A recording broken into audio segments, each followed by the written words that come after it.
사도행전 1장 1절로 5절 말씀을 읽었습니다. 유대인이든 이방인이든 예수 그리스도의 십자가와 그리고 부활의 공로를 믿지 않으면 절대로라는 말은 인간 세계에서는 쓸 수 없는 말인데 이런 부분에는 쓸 수 있습니다. 절대로 구원의 자리에 또 천국에 들어갈 수 없다. 유대인이든 이방인이든 유대인들은 율법을 가진 사람들이고 이방인들은 율법이 없는 사람들이에요. 그러나 유대인이 됐든 이방인이 됐든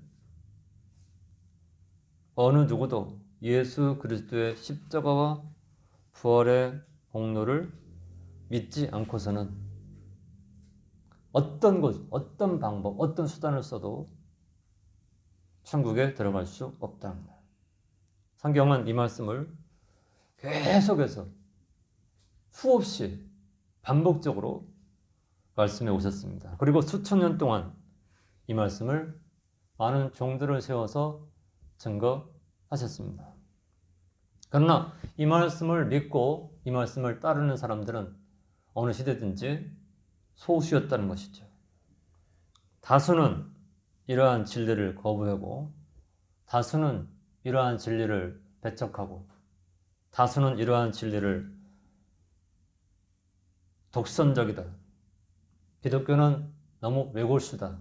그러면서 거부하고 나갔습니다. 오늘부터 이렇게 존귀한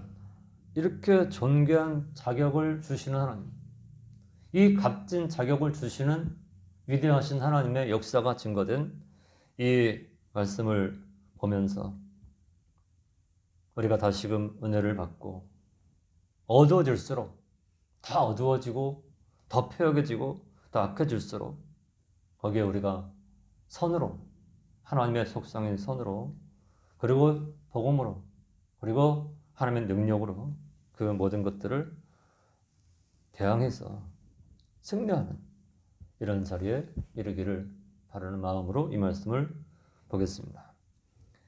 하나님께서는 우리의 힘으로 그것을 감당하는 걸 원치 않아요. 우리 각오와 우리 결심은 얼마 못 갑니다.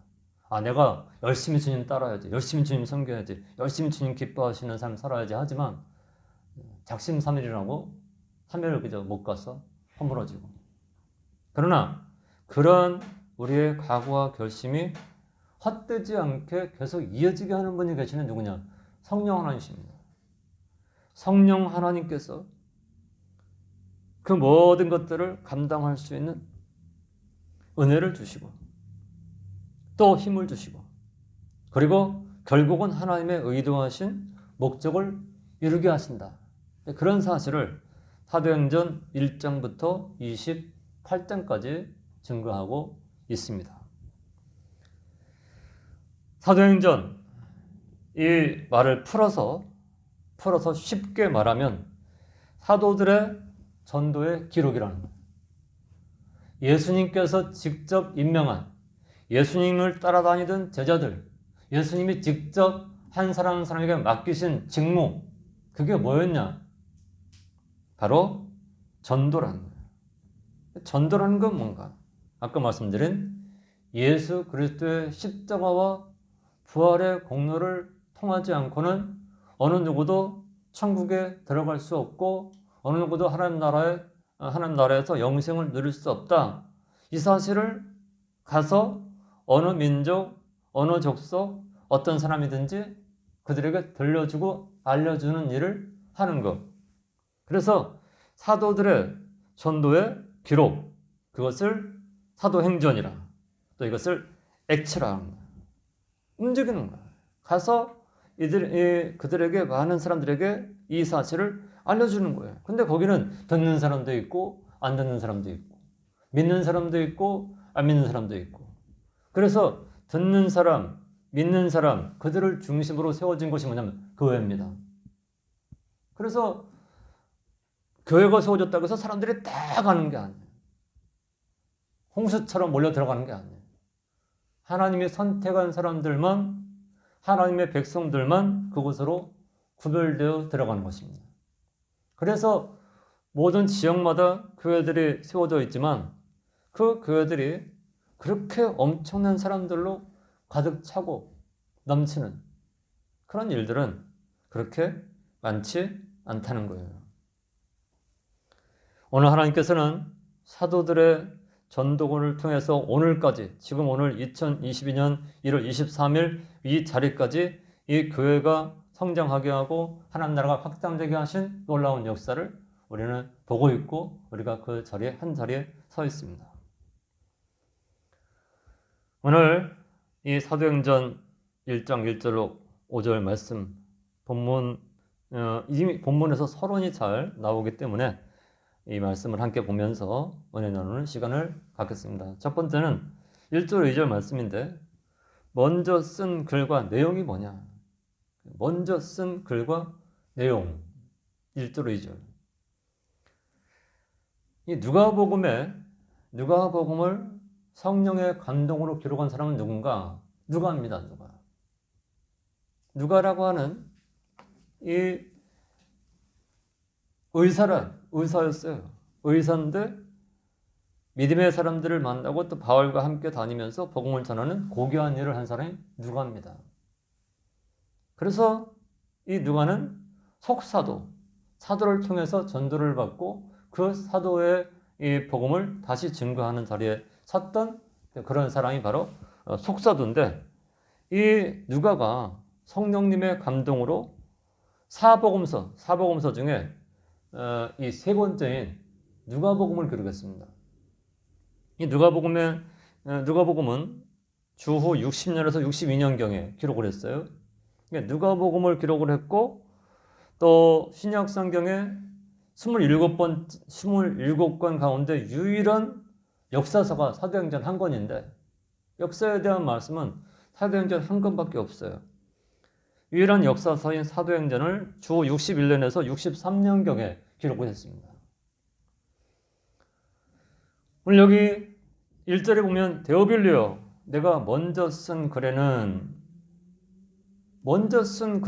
그래서 바로 조금 전에 말씀드린 것처럼 누가라고 하는 이 속사도가 예수를 믿고 하나님의 자녀가 되고 사도를 따라다니면서 복음을 증거했던 의사였던 누가가 먼저 쓴 글, 바로 이 먼저 쓴 글이 누가복음이라는 거죠. 그래서 누가복음 1장 1절에도 데오빌로요라는 그런 말이 똑같이 나옵니다.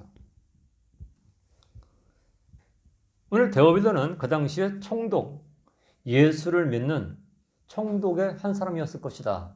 또 이렇게 말하는 사람들도 있고, 또 데오빌로, 하나님의 친구.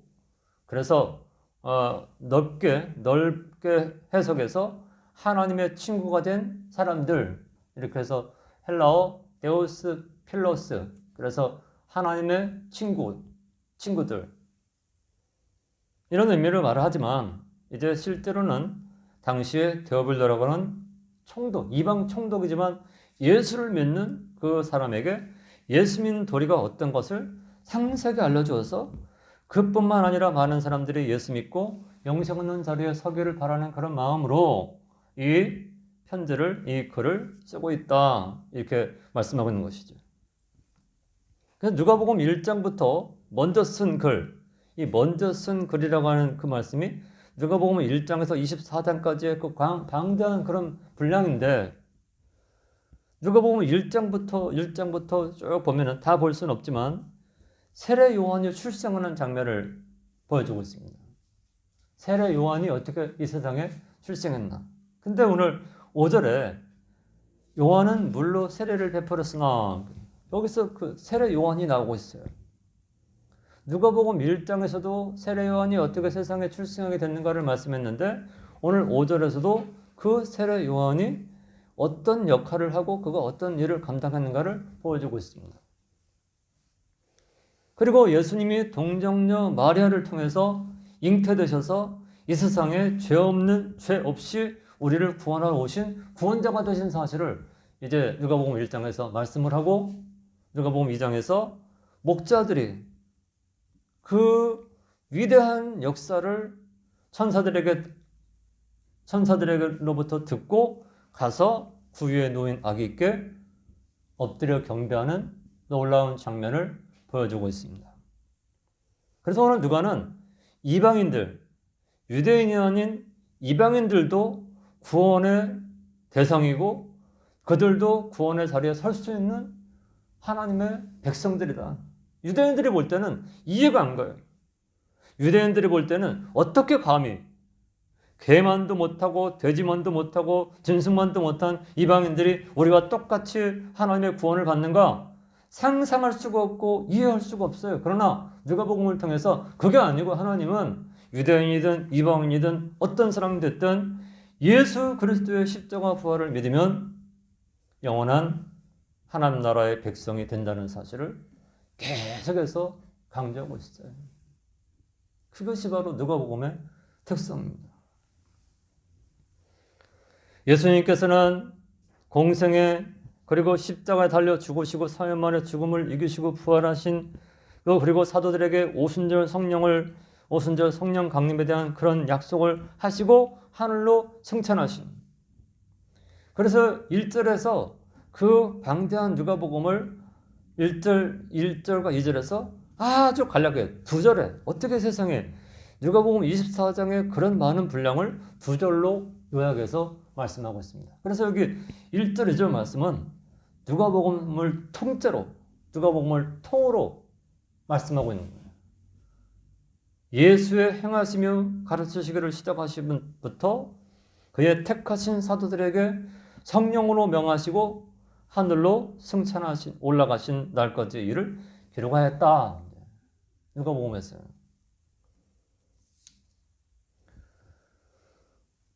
누가복음 24장까지의 분량을 단 2절에 압축해서 설명하고 있어요. 단 2절에.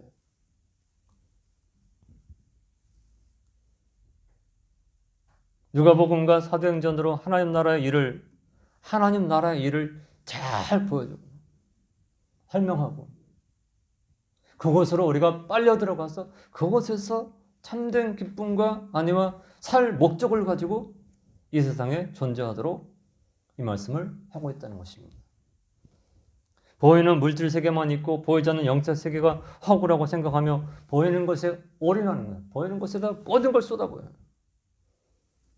그래서 거기서 딱 멈춰서 진리의 하나님이 허락하신 이 말씀을 받아들이고 내 것으로 받아들이고 하나님 나라 백성으로 하나님 나라의 가족으로 하나님 나라 백성 하나님 나라 가족으로 나그네기를 걸어간다면 최고의 인생을 살아가는 것입니다. 최상의.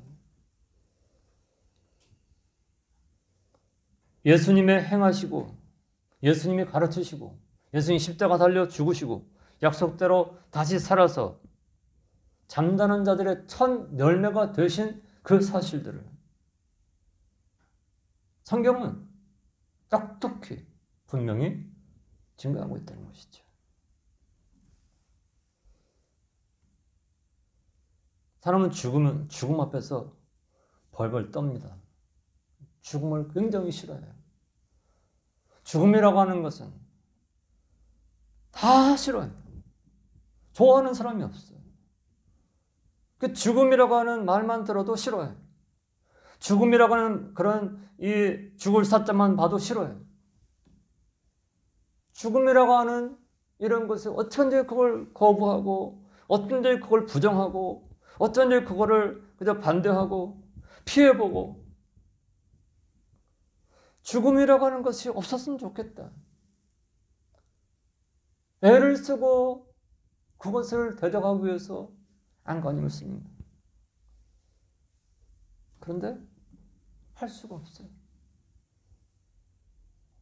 아무리 거대한 성을 쌓고요. 아무리 대단한 사람들이 포위하고 있어도요. 죽음이 와가지고 결국은 그를 넘어뜨립니다. 그래서 죽음 앞에는 어떤 장수도 죽음 앞에서는 어떤 왕도 결국은 꺾이는 거예요. 그래서 제자들의 머릿속에도 사람은 죽으면 끝이야. 사람은 죽으면 더 이상 아무것도 할 수가 없어. 부상을 당한 사람은 시간이 지나면 나아요. 부상을 당한 사람은 가서 치료를 한번 받으면 나아요. 그러나 죽은 사람은 아무리 좋은 의사, 아무리 좋은 약, 아무리 좋은 의술을 갖다 동원해서 그 사람을 살리려고 해도 살릴 수가 없어요. 죽기 전에. 그래서 사람이 사고가 나면 그 사람을 병원에 빨리 데려가서 그가 죽기 전에 모든 조치를 취하기 위해서 앰뷸런스들이 그저 이 경적을 울리면서 가는 이유는 뭐예요? 죽기 전에 가야, 죽기 전에 병원에 도착해야 의사들이 뭘 조치를 할 수 있어. 그래서 가는 거예요. 그런데 가다가 숨이 끊어지면 할 수 있는 게 없어요. 사람은 죽음 앞에서는 어느 누구도 무엇을 할 수가 없어요.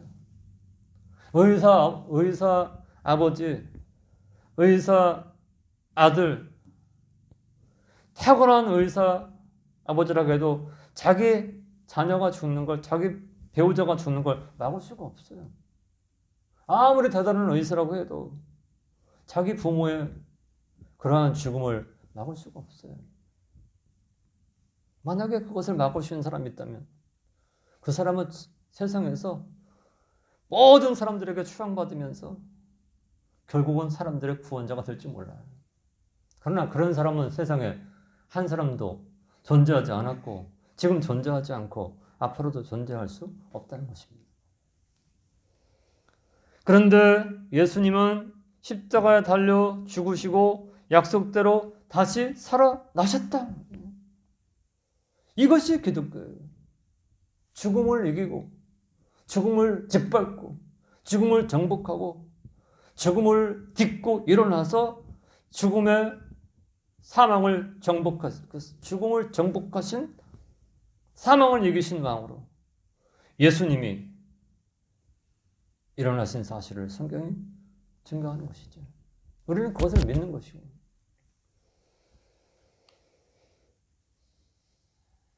제자들도 아까 말씀드린 것처럼 예수님이 죽음 앞에서 한숨을 쉬고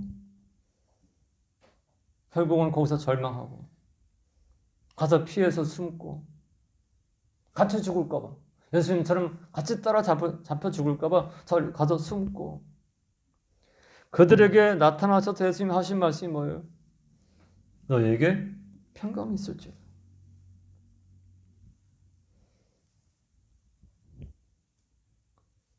그러한 사람들에게 다시 오실 성령께서 오셔서 너희들을 힘있게 붙잡아 줄 거고 내 증인이 되게 하실 것이다. 그런 약속들을 이제 하신 것이 이 누가복음 전체의 말씀이라는 것이죠.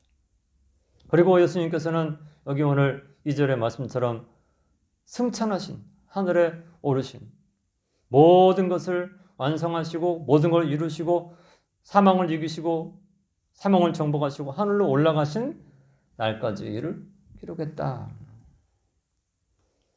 그래서 여러분들의 이 누가복음 1장에서 24장까지 말씀을 시간을 내서 읽으면서 예수님께서 행하신 일들을 이렇게도 상세히 기록해놨는데, 이렇게도 자세히 말씀했는데 우리가 이런 말씀들을 덮어두고 읽지 못하고 생각하지 못하고 살았구나.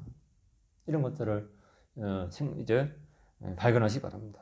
두 번째는 3절 5절 말씀인데 하나님 나라의 일을 말씀하신 예수님. 3절부터 5절 말씀, 3절에서 5절 말씀은요 1절에서 2절 말씀을 조금 더 풀어서 말씀하고 있어요. 1절, 2절 말씀은 누가복음 1장에서 24장까지 말씀을 통으로 그 누가복음 1장에서 24장 말씀이 어떤 말씀인가를 아주 쉽게 그 골자를 말씀했어요. 근데 3절부터 5절 말씀은 1절, 2절 말씀을 조금 펼쳐서 조금 자세하게 다시 말씀하고 있습니다.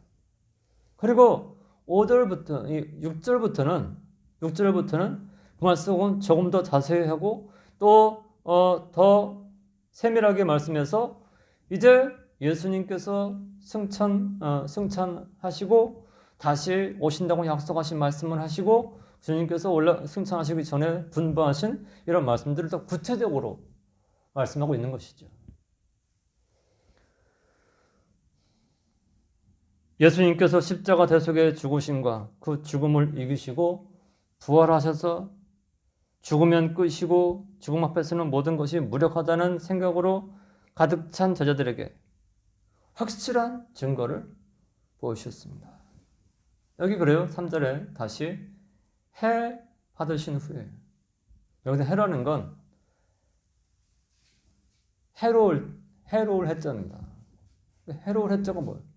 예수님이 그 대제사장들, 서기관들, 또 유대인들에게 붙들려서 십자가에 달려 6시간 동안 모든 물과 피를 쏟으시고 모든 질고를 짊어지시고 모든 우리의 죄를 다 짊어지시고 고통을 당하시고 결국은 죽으신 것을 해 받으신 후 이렇게 말합니다.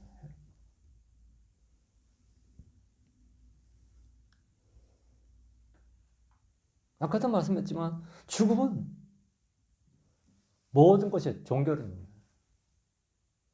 심장이 멈추고 모든 몸의 혈액이 멈추고 몸의 모든 기능이 멈추고 그래서 의사가 심정지, 모든 몸의 기능이 멈췄다.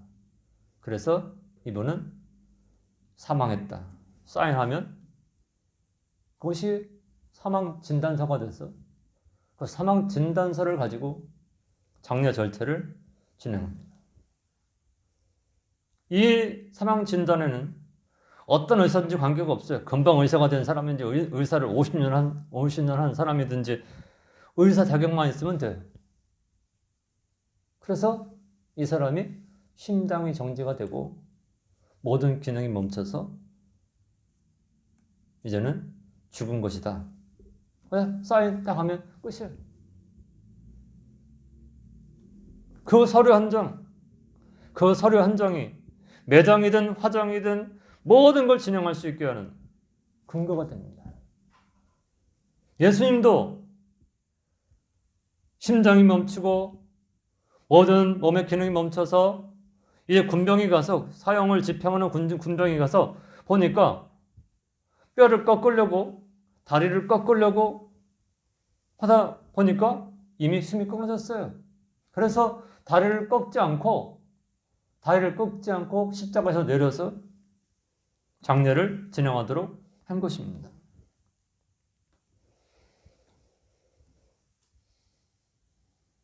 죽음 앞에서는 무력한 거예요. 죽음 앞에서는 벌벌 떨고 연세 많이 드신 분들에게서 죽음을 나는 많이 살았으니까 죽음 아무것도 아니야. 그러지 않아요. 많이 사신 분들도 죽음 앞에서는 떨어요. 죽음 앞에서는 떱니다. 죽어야지. 나이 들면 죽어야지. 그런 사람들도요. 그럼 돌아가세요. 그러면요. 가만 안 있어요. 어디서 그런 말 하냐고. 그래서 곧 돌아가시게 돼도 우리는 그분들한테 오래 사세요. 건강하세요. 오래 사셔야 돼요. 그렇게 말씀하는 거예요. 그만큼 죽음은 누구든 두려워하고 무서워요. 왜? 끝나니까. 그런데 오늘 말씀 보면 어때? 해 받으신 후에 사심을, 부활을, 죽음을 이기고 다시 살아나심을 40일 동안 죽었다 깨어난 게 아니고 죽음을 이기시고 다시 살아나셔서 40일 동안 저희들과 옆에 보여주시고 나 이제 죽은 자가 아니고 살았어. 나는 죽음을 이긴 부활의 주야. 그래서 예수님이 살아나신 날을 뭐라 그래? 주일이라고 그래요. 주의 날을 주님께서 어쩌면 사망과 권세를 이기시고 살아나셨다. 그래서 주의 날. 그래서 그날을 줄여서 주일. 그리고 예수 믿는 사람은 일요일이 없어요. 이제는 오늘은 공휴일이야. 오늘 일요일이야. 없어요. 주일입니다. 예수님이 사망과 권세를 이기시고 다시 살아나신다.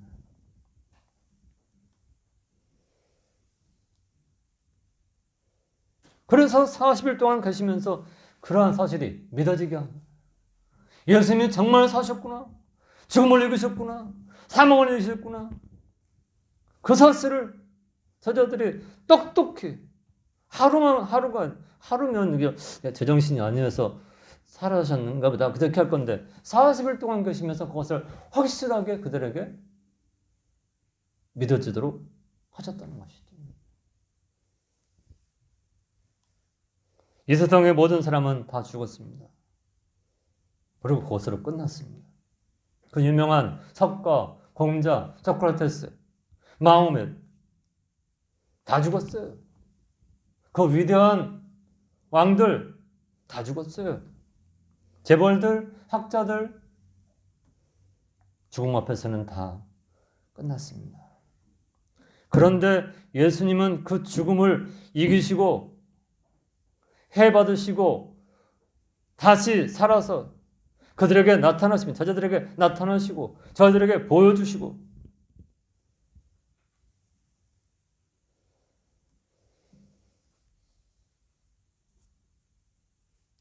이러한 확실한 일을 성경만이 이런 말씀을 하고 있는 거예요.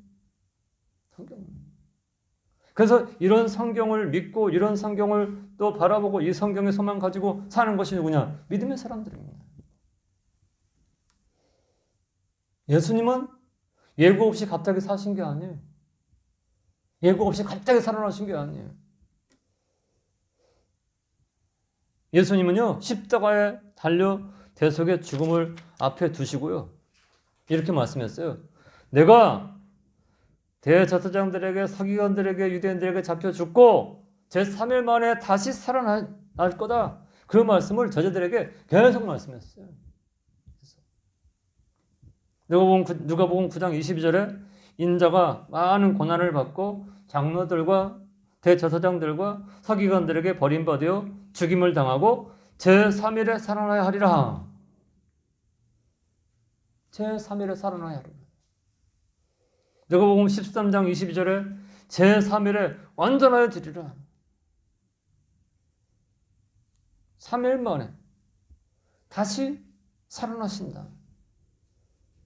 그리고 누가복음 18장 33절에 저희는 채찍질하고 죽일 것이니 저는 예수님은 3일 만에 살아나리라. 저희들에게 기회가 될 때마다 말씀했어요. 내가 앞으로 죽을 거야. 그러니까 베드로가 예수님 그런 말씀하지 마세요. 죽으면 끝인데 왜 자꾸 죽는다고 그런 말씀하십니까? 죽으시면 안 돼요. 죽으면 끝인데. 죽으시고 살아나신다는 말인데 살아난다는 말은 귀에 안 들은 거야. 안 들어. 듣질 않아. 그러니까 죽으면 안 된다고 매달리니까 뭐라 그래요? 예수님 사탄아 물러가라 그러죠.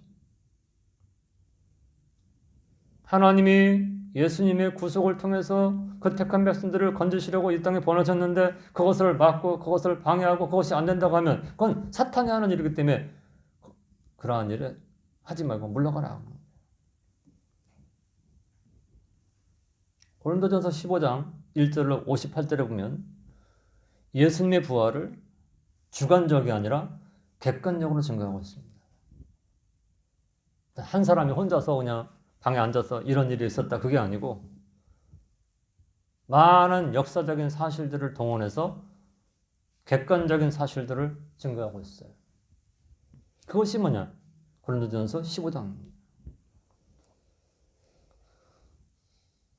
거기에는 뭐라 그래요? 성경대로 죽으시고 성경대로 다시 살아나셔서 베드로, 제자들, 다른 제자들, 500의 형제들에게 일시에 보이시고 40일을 그들과 함께 하시면서 하나님 나라의 일을 말씀하셨다. 오늘 말씀이에요. 그래서 오늘 제목이 하나님 나라의 일입니다. 참 굉장히 중요한 말씀을 예수님에게 우리가 하십니다. 하나님 나라의 일.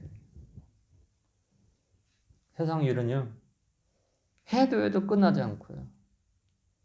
해도 대단한 성과가 있지 않아요. 세상 일을 하다가 사람들은 쉬려고 그러죠. 좀 쉬고 싶다. 그래서 공휴일이 있고 휴가가 있고.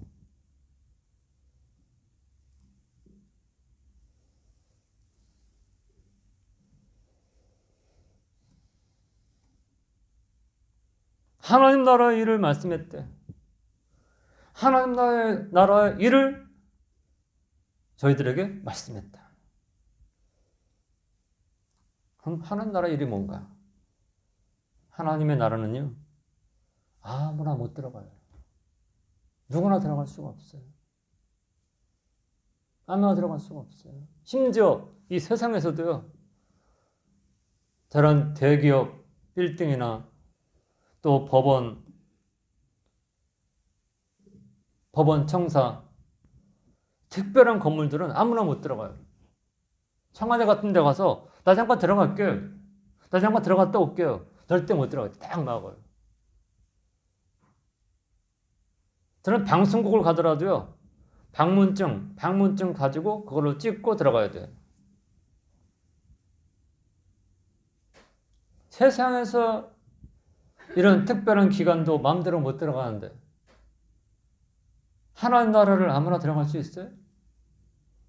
하나님 나라에 아무나 들어갈 수 있다면 예수님이 뭐 하려고 와서 십자가 지고 죽으시고 그 고난 당하셨어요?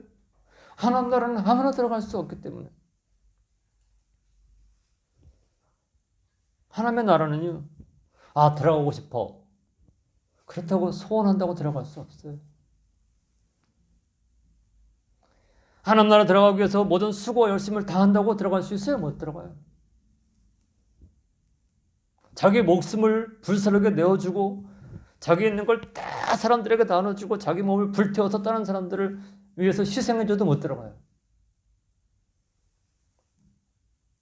고린도전서 13장 3절에 자기 몸을 불사르게 내어줄지라도 사랑이 없으면 소용이 없어요. 하나님을 사랑하는 사랑 없으면 그건 헛것이야. 하나님 나라는 오늘 5절에 성령으로 세례를 받는다. 성령 세례를 받지 않으면 성령으로 세례 받은 사람만 성령께서 오셔서 완악하고 고집세고 교만한 나를 무력화시켜서 예수님의 십자가와 대속의 공로를 믿어지게 하는 그 역사를 통하지 않고는 하나님 나라에 들어갈 수 없는 것이 하나님의 일입니다. 엄청난 일이죠. 그래서 성령께서 나를 장악해서 이 나를 무력화시켜서 예수님이 십자가에 달려 죽으시고 3일 만에 부활하셔서 나의 죄를 해결하시고 나에게 영원한 의를 입혀주시고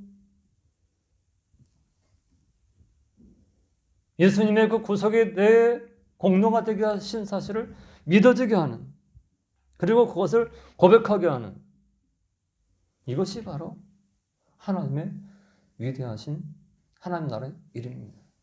그래서 그 숫자가 다 채워지고 그 숫자가 다 완성이 되면 그제야 뭐가 끝이 와요. 셔터가 딱 내려져요. 끝이에요. 가서 좀 열어주세요. 나 좀 열어주세요. 나 좀 잠깐 열어주세요. 내가 잘못했어요. 하나님께서 그래? 잠깐 셔터 올려. 없어요. 다시는 기회가 없습니다.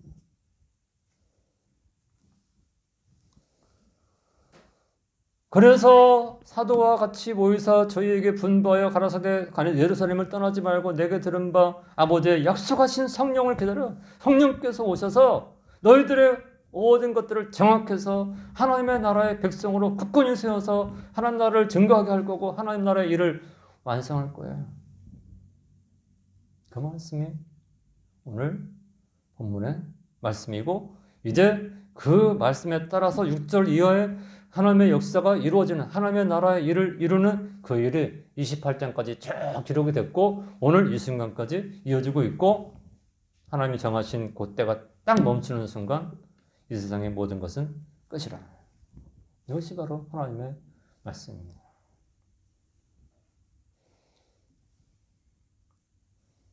껍데기는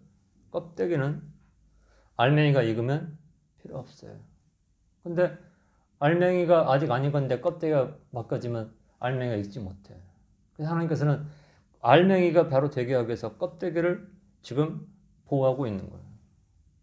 그런데 알맹이가 다 되면은 껍질은 더 이상 필요가 없어요. 없습니다.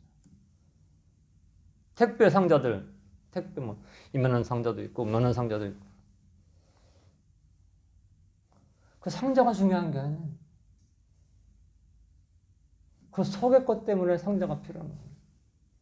그래서 택배 오면 상자 귀하다 그런 사람 없어요. 딱 뜯어가지고 속의 것 꺼내고 이 상자는 버립니다. 마찬가지예요. 이 세상은 그러한 포장지입니다. 하나님 나라의 일을 이루기 위해서 잘 포장해서 이제 존재하다가 하나님 나라의 일이 완성되면 더 이상 필요치 않아요. 그래서 그때 끝이 오는 거예요.